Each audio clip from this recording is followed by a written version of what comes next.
And that's, one thing you hear is that schools are looking for angular students, right? They want an angle. And as you said, you're not looking for necessarily well-rounded students. They want a well-rounded class. Mhm. So when we talk about that, developing that passion, what does that look like in terms of, I think you also hear that schools are looking for a depth of involvement rather than a breadth of involvement. So could you talk a little bit about that?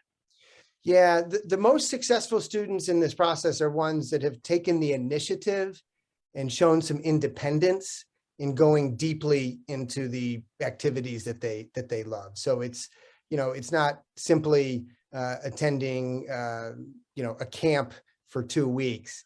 It's building on that 2 week chemistry camp. And as maybe they're doing that in summer after ninth grade, but then in 10th grade and 11th grade, they're finding opportunities, believe it or not, to do research with maybe someone at a local community college, or a special project with a teacher at their high school, or they're connecting that interest in chemistry to some local environmental project that's happening in their community. But they're going deeply really by doing something that other students are not, which is just simply signing up for a camp or a class where they're continuing to be surrounded by their peers.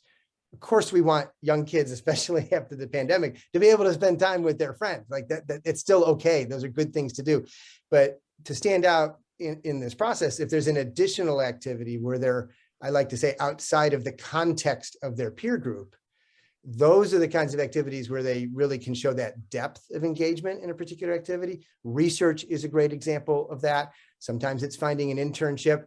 One of my go-tos that many people are surprised to hear: summer jobs still do that. College admissions people love students that get jobs, especially one that maybe they're not just surrounded by fellow 16-year-olds and everything that they do, that they're interacting with adults. So it's that depth, but the depth powered by initiative.